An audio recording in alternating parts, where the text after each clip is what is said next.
Podcast pajak, Papeda 300 toh. Halo, selamat sore kawan pajak. Selamat datang kembali di acara Talkshow Papeda Series. Papa Brahma update peraturan pajak. Ini adalah live program dari Instagram Live Kanwil DJP Papua, Papua Barat, dan Maluku, atau yang biasa kita singkat Papa Brahma. Ya, apa kabarnya kawan pajak? Terutama yang ada di wilayah Indonesia bagian timur. Ya, mudah-mudahan kita doakan semuanya dalam keadaan sehat walafiat, tidak kurang suatu apapun. Dan apabila ada kawan pajak yang sedang tidak fit hari ini, kita doakan semoga bisa kembali pulih fit dan aktivitas sebagaimana mestinya. Amin. Ya, masih bersama saya Tobari, kembali menyapa kawan pajak dengan serangkaian update informasi terbaru terkait peraturan perpajakan. Ya, untuk membahas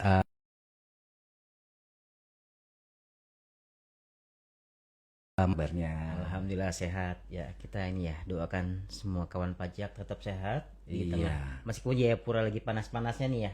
Oh iya. Tuh. Iya, baik Kais, kalau episode sebelumnya kita membahas tentang PMK 37 tahun 2025. Nah, di episode kali ini kita nih bakal melanjutkan kembali ya untuk PMK 37 ini, karena di episode sebelumnya ternyata banyak pertanyaan dan juga masih ada materi-materi yang belum sempat kita sampaikan nih kepada kawan pajak.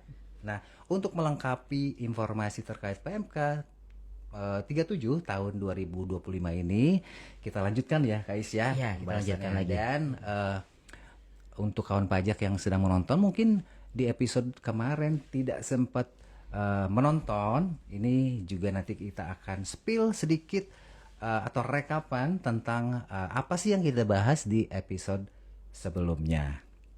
Nah, jadi kita ada di pembahasan PMK 37 tahun 2005 ini di bagian kedua ya, atau part 2 ya. Seperti biasa kalau part 1 rame, kita lanjut part 2 gitu ya. Oke, Kak Iswadi, kemarin kalau nggak salah kita membahas tentang apa latar belakangnya dikeluarkannya PMK 37 ini. Kemudian juga apakah semua pedagang online akan terdampak oleh peraturan ini dan mekanisme dan seterusnya. Apakah PMK 37 ini membuat atau memudahkan atau malah bikin ribet kawan pajak. Nah, itu kita udah bahas, tapi nanti kita kembali rekap ya. Kita recap lagi nanti. Kita recap lagi pembahasan kita di episode sebelumnya. Nah, begitu ya Kais, boleh nih dijelaskan kembali dong sebelum kita masuk ke pembahasan yang sekarang, lanjutan dari episode sebelumnya. Mungkin bisa disampaikan kembali rekap dari pembahasan kita di episode sebelumnya tentang PMK 37 ini. Ya, ini untuk memberikan informasi juga atau refresh kembali informasi yang sudah disampaikan, terutama nih buat kawan pajak yang kemarin nggak nonton kita ya, atau mungkin kita sudah jelaskan nonton lagi tapi ya. udah lupa lagi nih kemarin ngebahas apa. Boleh nanti di refresh kembali ya. Siap. Silakan Kais, apa sih rekapan yang sudah kita bahas di episode sebelumnya? Oke, baik kata Bari, gini ya. Jadi kawan pajak sekalian, ini sudah disampaikan di acara kita minggu lalu. Ya. Jadi kenapa aturan ini dibuat dan ditetapkan itu dasarnya ini ya, kita tahu sendiri bahwa perdagangan melalui marketplace atau online ini itu sangat pesat, terutama sejak zaman COVID kan itu ya, kita dilarang kemana-mana, dirumahkan saja atau yang di WFH. Jadi orang banyak belanja berubah darinya dia harus belanja secara offline atau fisik, dia bisa pesan sekarang melalui marketplace, tinggal tunggu di rumah saja gitu ya. Lalu ada kesenjangan antara pedagang yang online dan pedagang yang konvensional ini. Yang pedagang konvensional kan merasa gini ya, kok kayaknya pedagang online ini tidak tersentuh pajakannya, padahal kan sama-sama wajib pajak ya. Ada kesan seperti itu. Ada kesan seperti itu. Jadi ada kesenjangan, ada gapnya ini yang mesti diisi oleh pemerintah agar semua pihak tidak merasa dirugikan atau ada keadilan dalam segi hukumnya. Begitu. Jadilah diterbitkan aturan ini untuk menjangkau semua wajib pajak, terutama yang pedagang-pedagang online ini ya, sehingga mereka bisa menunaikan kewajiban pajakannya dengan baik. Begitu. Oke, terima kasih ya Kak Is nih. Jadi kawan pajak, ini adalah tadi salah satunya untuk mengatasi kesenjangan ya, Betul. kesenjangan. Nah, diingatkan kembali nih untuk kawan pajak yang sedang menonton, kawan pajak juga bisa berkontribusi atau bergabung bersama kami, mengajukan pertanyaan di kolom komentar ya. Nanti pertanyaannya akan kita bahas nanti di mungkin di sesi kedua ya. Sip. Setelah pembahasannya kita tuntaskan ya. Nanti kita ada sesi tanya jawab ya. Persiapkan pertanyaan dari sekarang kalau misalnya ketika mendengar pembahasan yang disampaikan oleh Kais ada yang mengganjal, mungkin ada yang kurang jelas, silahkan langsung dicatat dari sekarang. Jangan khawatir, nanti semua pertanyaan akan kita jawab. Baik, kita lanjut nih Kaisnya. Nah ini ternyata masih banyak nih netizen atau bukan netizen ya, maksud kawan pajak, kawan pajak ini merasa khawatir ya, merasa khawatir gitu. Apakah peraturan ini menyebabkan adanya sebuah pajak baru? Nah ini masih ada kekhawatiran, wah ini aturan lagi nih, pajak baru lagi nih gitu. Apakah seperti itu atau malah bukan ya, malah sebaliknya? Itu kalau saya lihat soalnya dari penjelasan Kais tadi bahwa hal ini memudahkan, justru memudahkan kawan pajak dalam menjalankan kewajibannya. Lebih tepatnya menyederhanakan, ya, lebih menyederhanakan terkait bagaimana tadi untuk perpajakannya, melaporkan dan membayarkan. Dibantu sekali dengan PMK ini. Ini bagaimana ya Kak Isni? Oke. Jadi tadi seperti yang sudah disampaikan ya, bahwa PMK 37 ini tidak menciptakan pajak baru, tapi pajak kan sudah ada, aturan PP yang sudah existing, dan justru dengan adanya PMK 37 ini makin memudahkan wajib pajak, terutama pedagang online ini dalam memenuhi kewajibannya. Mereka tidak perlu menghitung dan membayar pajaknya sendiri. Jadi dari pihak penyedia marketplace seperti misalkan toko oren atau toko hijau gitu ya, mereka akan ditunjuk oleh pemerintah melalui Dirjen Pajak, melalui sebuah keputusan penunjukan itu, dan mereka akan memotong dan memungut pajak dari pedagang online ini, Kak Tobi. Nanti dengan adanya kemudahan ini, jadi wajib pajak akan merasa terbantu gitu ya. Jadi kita nggak bikin ribet mereka. Justru dengan adanya pelaporan atau pemungutan dari PMS ini, justru akan makin memudahkan wajib pajak, begitu. Baik, jadi begitu ya kawan pajak, jangan khawatir lagi karena aturan ini bukan menambah beban, justru membantu memudahkan kawan pajak karena tadi sudah ada yang membantu memungut atau memotong pajaknya ya dari pihak marketplace tentu saja. Jadi bukan malah nyusahin, tapi justru dibantu ya, dibantu dengan aturan kita ini. Mudahkan lah ya. Jadi ada pihak yang nanti akan bertugas memungut atau memotong kewajiban perpajakannya.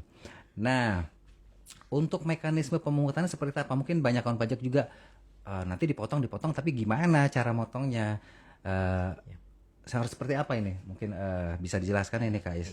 Sebelum kita jelaskan mekanismenya ya, mekanisme pemotongan dan pemungutannya. Jadi di dalam PMK ini ada dua pihak yang terlibat, yang diatur ya, Kak Tobi ya, yaitu pertama pihak dari penyelenggaranya, kita sebutnya PMSE ya, penyelenggara perdagangan melalui sistem elektronik, yaitu marketplace atau pihak lain yang ditunjuk sebagai pemungut. Jadi ada kata-katanya ya, yang ditunjuk sebagai pemungut. Kalau misalkan kita di TikTok atau sebut nama, maaf. Jadi atau yang tokoh hitam ya, tokoh hitam itu tokoh hitam, dia belum ditunjuk sebagai pemungut, maka dia tidak bisa memotong atau memungut pajak ini. Nah, lalu pihak kedua yang terlibat adalah pedagang dalam negeri, yaitu pedagang pada marketplace tersebut, bisa dia bentuknya orang pribadi ataupun badan yang dia memenuhi ketentuan yang ada di aturan ini. Contohnya misalkan ya, dia ada omset tertentu, terus dia ada skema misalkan dia tidak memiliki surat keterangan bebas pungut. Nah, itu akan diatur lagi di aturan ini. Nanti kan kita jelaskan lebih detailnya lagi. Nah, lalu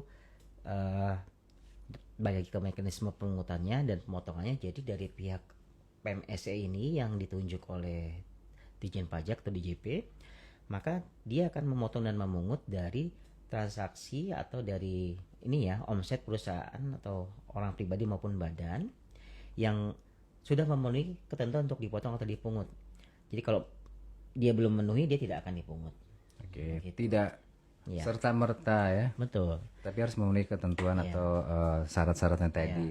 Lalu ketika dia eh, ada pajak lain yang dibayar dia di luar marketplace ini, ya berarti dia tetap harus menghitung sendiri dan membayarkan sendiri begitu.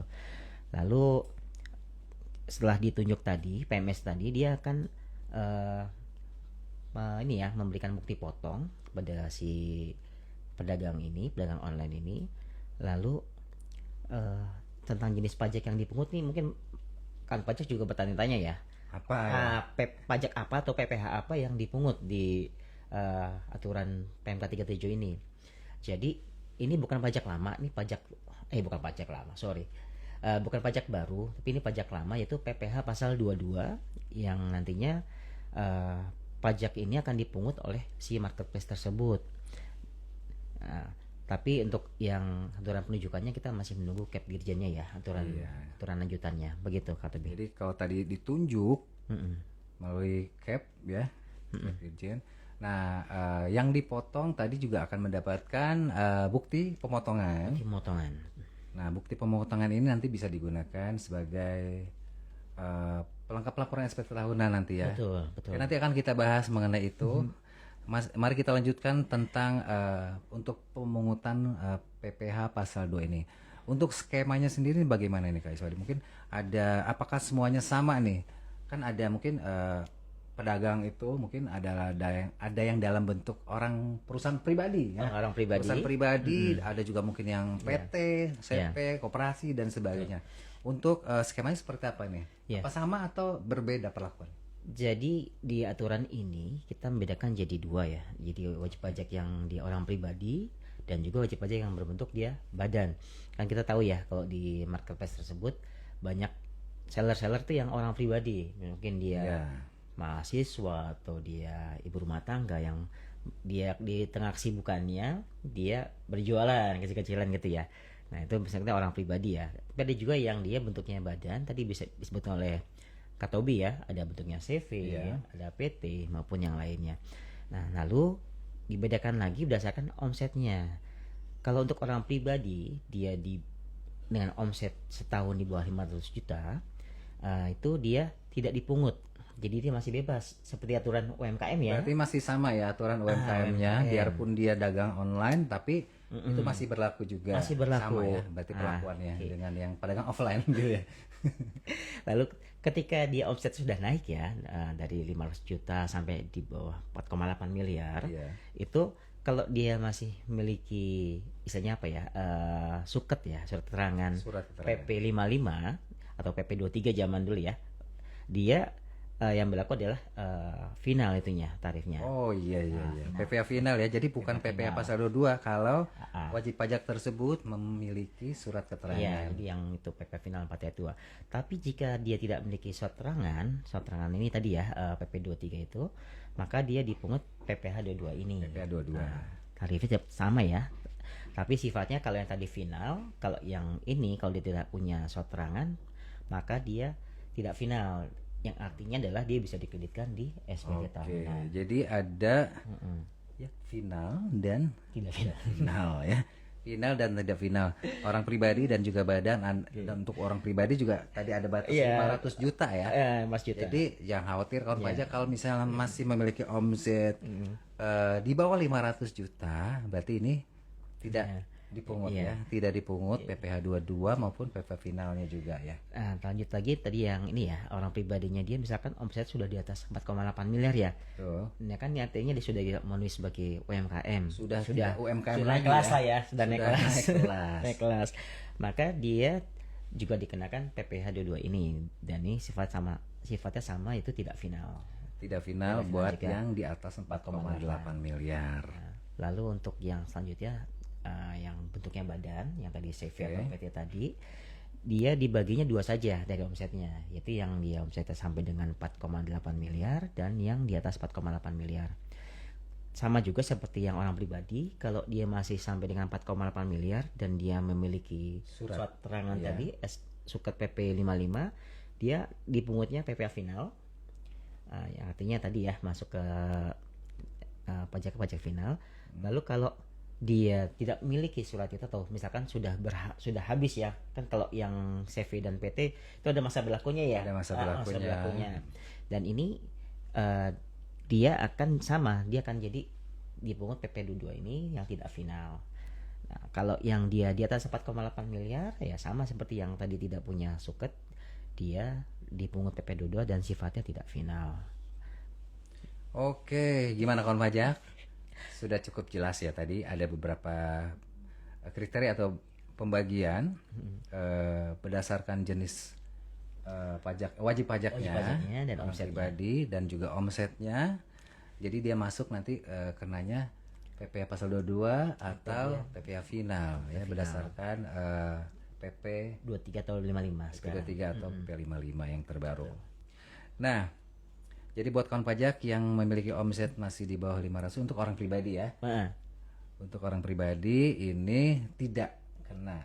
Ya. Belum kena ya. belum kena. Belum kena pajak apapun berarti ya untuk Iya. yang pemotongan ini. Nah, yang di atas 500 juta sampai dengan 4,8 miliar iya bisa dipotong PPh final kalau dia punya surat Keterangan tadi. Surat keterangan. Dan yang di atas 4,8 miliar otomatis dipotong PPh tidak final ya. Iya. Ya, PPh pasal 22 tadi. Dan untuk yang badan cuma ada dua kategori yang di bawah 4,8 miliar dan di atas 4,8 miliar. Di bawah 4,8 miliar kalau dia masih memiliki batas waktu tadi ya Iya. Betul. dan punya surat keterangan yang belum kadaluarsa tadi, maka dia kenanya PPh final. PP final. Di atas 4,8 miliar PPh pasal 22 atau tidak final. Oke. Final statusnya. Kita lanjut nanti ya. Sebelum kita lanjut, kawan pajak yang sedang menonton acara Papeda Series, silahkan yang mau bertanya langsung aja ketik di kolom komentar, ajukan pertanyaan yang berhubungan dengan tema kita hari ini yaitu PMK 37 tahun 2025. Ya. Silakan kami tunggu respon atau pertanyaan dari kawan pajak semua. Nanti pasti kita jawab. Oke, kita lanjutkan nih untuk pertanyaan berikutnya. Oke, habis ini kita akan bacakan pertanyaan dari kawan pajaknya. Seperti sudah ada masuk pertanyaan. Sudah ada ya? Tapi kita tanggung ya. Kita lanjutkan dulu nih ya. Dikit lagi. Oke. Nah, bagi pedagang yang berjualan di marketplace kan ini banyak yang awam nih masalah perpajakan ya kan. Iya. Untuk kawan pajak yang omsetnya di bawah 500 juta ini apa sih yang harus mereka lakukan supaya bisa mendapatkan apa mungkin keringanan atau seperti Iya, apa? supaya bisa ini ya mengimplementasikan aturan ini begitu Iya, kan maksudnya betul. ya. Jadi gini Kak Tobi ya, jadi untuk para pedagang dalam negeri ini ada beberapa hal yang harus dilakukan. Yang pertama untuk yang pedagang dalam negeri yang tadi omsetnya sampai dengan 500 juta Kak. Jadi masih di bawah 500 juta. Tadi sudah kita sampaikan ya. Oke. Jadi mereka tuh wajib memiliki kewajiban untuk menyampaikan informasi dan mereka wajib mengirimkan istilahnya menyampaikan NPW atau NIK mereka, NPWP ya, Yeah. atau NIK mereka serta mengirimkan alamat korespondensinya. Jadi misalkan kalau mereka punya untuk surat menyurat, mereka harus sampaikan ke marketplace-nya. Lalu mereka juga harus menyampaikan surat pernyataan bahwa omset mereka masih di bawah 500 juta. Oh iya, Nah, ke surat marketplace. pernyataan yang menyatakan bahwa omsetnya di bawah 500 juta. Nah, Jadi untuk memberikan ini ya, memberikan istilahnya informasi kepada pihak marketplace sebagai pemungut bahwa ini loh kami ini omsetnya masih di bawah sekian begitu. Lalu kalau misalkan si pedagang ini punya SKB ya, surat keterangan bebas pemungutan juga harus disampaikan ketika dia menyampaikan ke ini ke marketplace-nya. karena ini terkait Gitu. dengan tadi ya, pemotongan PPh 22 atau final Betul, gitu ya. jadi harus disampaikan. Jadi saya masih punya ini suket yang PP 55 tadi 55. disampaikan gitu. Iya, iya. Jadi selain surat pernyataan mereka juga harus menyampaikan surat keterangan tadi. Lalu bagaimana dengan pedagang yang mereka tuh omsetnya di atas 500 juta? Nah, ini mereka juga sama harus menyampaikan NPWP atau NIK kepada marketplace. Lalu juga tadi sama ada alamat korespondensinya untuk surat menyurat. Nah, ini yang beda di sini adalah mereka juga harus menyampaikan namanya surat pernyataan juga bahwa penghasilan mereka sudah di atas 500 juta. Oh iya. Jadi baik yang masih di bawah, maupun yang ataupun di di atas. atas, ini sama-sama harus menyampaikan surat pernyataan. Surat pernyataan. Gitu. Biar tidak salah pungut Betul. gitu ya, marketplace-nya. Jadi harus ada pemberitahuan, semacam pemberitahuan Iya. kepada marketplace tentang omsetnya Ya. tadi. Lalu seperti apa bentuk suratnya, terus bagaimana mekanisme penyampaiannya, ini akan diatur lagi di aturan turunan. Nah, ini yang mungkin yang nanti Ya. masih harus ditunggu oleh kawan pajak di rumah ya. Kita tunggu saja, mudah-mudahan tidak lama lagi akan segera ada ya, diterbitkan mekanisme membuat tadi surat pernyataan seperti apa contohnya ya. Baik, yang diberikan oleh marketplace terkait pajak yang dipotong oleh marketplace tersebut terhadap pedagang online tadi. Nah, atas bukti potong tadi, nah ini penting ya. Apakah wajib pajak bisa mengkreditkan di SPT tahunan ya? Ya, ini juga yang paling menarik ya, karena kan mereka sudah membayar pajak, mereka pasti bertanya-tanya, ini bisa nggak sih kita kreditkan di SPT tahunan kita gitu ya. Jadi tadi udah kita spill ya di atas bahwa atas penghasilan ini ya, PP pasal 2 ini mereka bisa sifatnya ada dua, bisa non final ataupun final. Non final apa? Jadi kalau non final itu sifatnya dia bisa dikreditkan sebagai kredit pajak di dalam SPT. Jadi mereka bisa untuk mengurangi pembayaran PPh dalam negeri untuk tahun berjalan, misalkan tahun sekarang 2025 berarti tahun ini ya, tahun pajak 2025. Lalu misalkan yang bersifat final berarti ini tidak bisa dikreditkan, tapi bisa dijadikan pengurang untuk PPh final yang total yang mereka bayarkan, jadi sebagai pembayaran PPh final gitu. Ya, jadi ada dua ya, tergantung tadi ya, apakah dia betul. potongannya final atau tidak final. Ya, kalau yang tidak final tadi bisa dikreditkan, tapi kalau yang final juga bisa mengurangi omset ya tadi ya. Ya, contohnya untuk yang final, jadi dia misalkan untuk OP UMKM ya, mereka kan ada pembayaran pajak yang 0,5% itu. Ya. Nah, jadi atas PP pasal 22 yang sudah dipungut ini, yang final ya, ini dia bisa bersifat sebagai bagian dari pelunasan atau pengurang pajak penghasilan yang bersifat final untuk pedagang tersebut.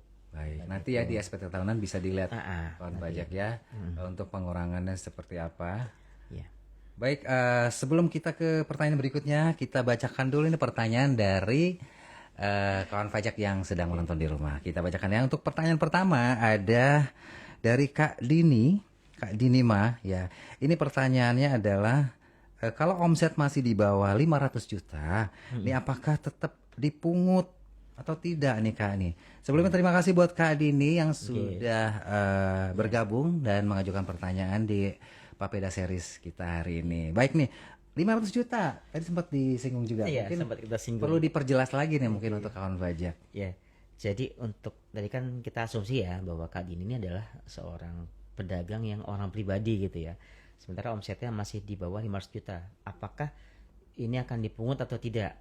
Yang tadi disampaikan bahwa kalau orang pribadi di bawah 500 juta dia tidak dipungut. Tapi ada syaratnya ternyata bahwa dia harus menyampaikan tadi ya, ada NPWP atau NIK-nya, ada alamat korespondensinya, dan juga surat pernyataan bahwa omsetnya Mbak Dini ini atau Kak Dini ini masih di bawah 500 juta. Ini jangan lupa disampaikan. Kalau tidak menyampaikan bisa jadi marketplace tadi ya salah pungut jadinya. Marketplace-nya tidak tahu. Tidak tahu gitu. Jadi harus kitanya aktif ya sebagai pedagang juga menyampaikan apakah omset kita sudah di atas 500 atau masih di bawah 500, dan juga syarat-syarat yang tadi NIK atau NPWP-nya ya. Dan ini surat pernyataan untuk yang tadi ya, untuk dia omset sudah di atas 500 juta itu harus disampaikan ketika omsetnya sudah melebihi. Misalkan dia di bulan Juli ya, tanggal 1 Juli ternyata omset saya ini udah 501 juta. Nah, jadi paling lambat di akhir bulan tersebut atau tanggal 31 Juli dia harus menyampaikan surat pernyataan bahwa penghasilannya sudah melebihi 500 juta. Gitu. Baik. Begitu ya Kak Dini, mudah-mudahan terjawab pertanyaan tadi ya. Rasa penasaran terkait omset di bawah 500 juta. Tadi sudah disampaikan apa syarat-syaratnya juga yang harus disampaikan kepada marketplace agar tidak terjadi pemotongan apabila memang omsetnya masih di bawah 500 juta. Ya nggak kena ya harusnya. Tapi kalau memang tidak disampaikan, marketplace-nya mungkin nggak tahu atau lupa seperti itu. Tolong nanti disampaikan kalau misalnya nanti omsetnya memang di bawah 500 juta. Baik, kita ke pertanyaan berikutnya ya. Ada Kak Nia ya. Kak Nia 23 nih. Misi mau nanya Kak. Saya ada jual baju omset kira-kira 50 juta nih sebulan. Lalu apakah saya akan kena pajak ini? Ini ya. Ini asumsinya 50 juta ya. Sebulan rata-rata ya, gitu, asumsi. sebulan. Ya, jadi kira-kira kan 500 jutanya itu di bulan Oktober ya. Dan Bulan akan apa? Oktober. bulan ke-10 500 iya. jutanya. Dan dia akan lebih dari 500 juta di bulan November. Jadi ketika Coba bulan dihitung. di Kania gitu ya, dicatat dulu ya Kania ya. Ya kan 50 kali 10 berarti bulan Oktober ya 500 juta itu. Jadi ketika dia sudah di atas 500 juta itu di bulan November itu, dia di tanggal paling lambat tanggal 30 Novembernya itu dia harus menyampaikan surat pernyataan bahwa omset itu sudah di atas 500 juta.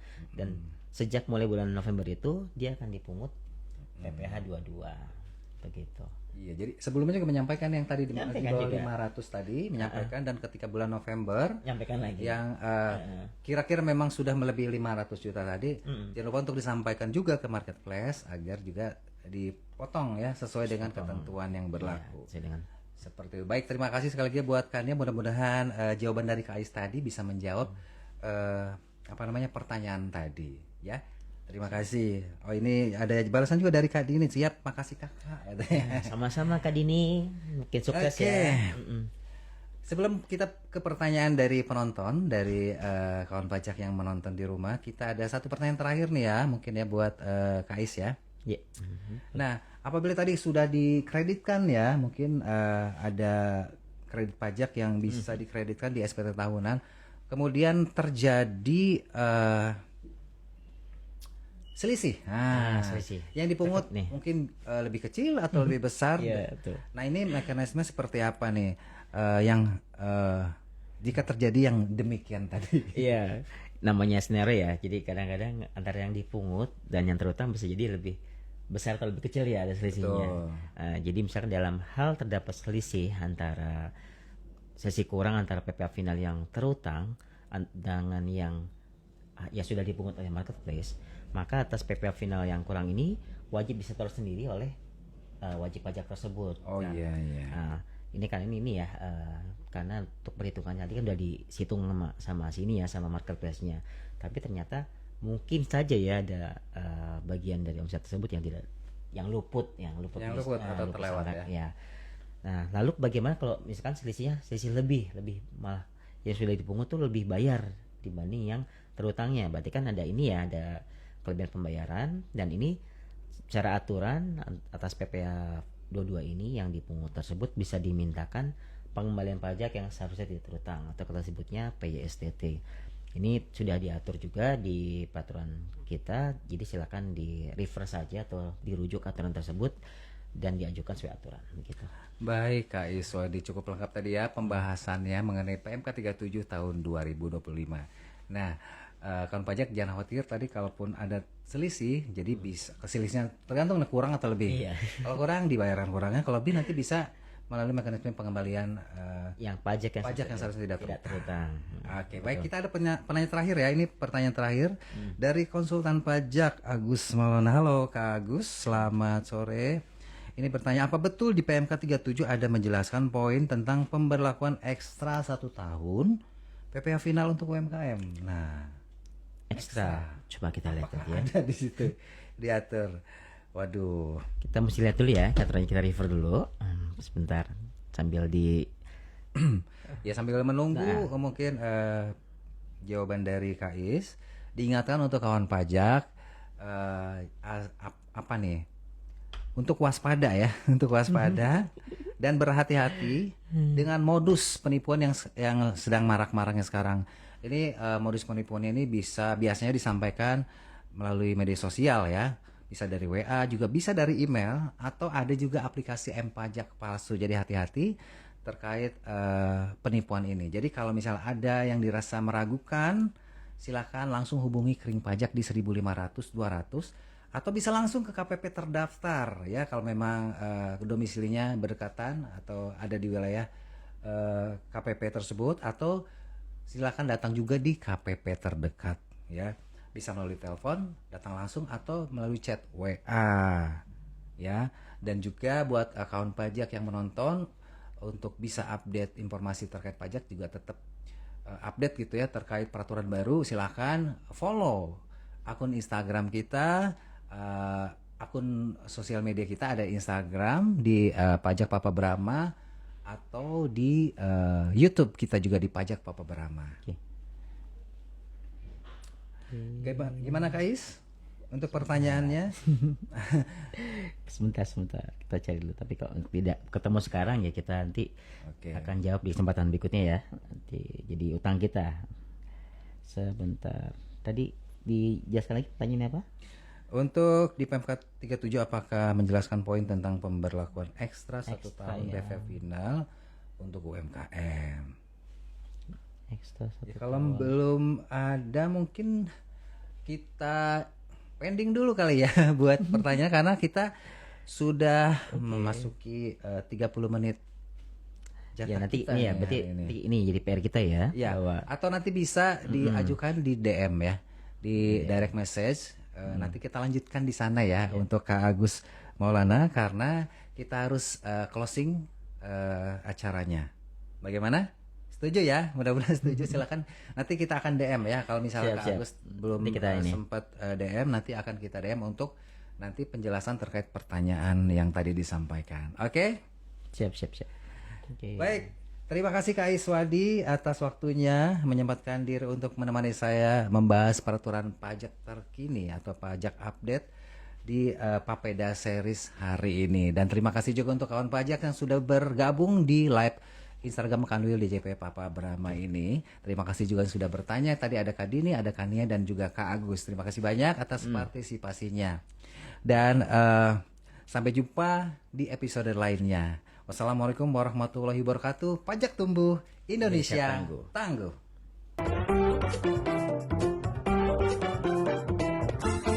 Podcast pajak Papeda 300 toh.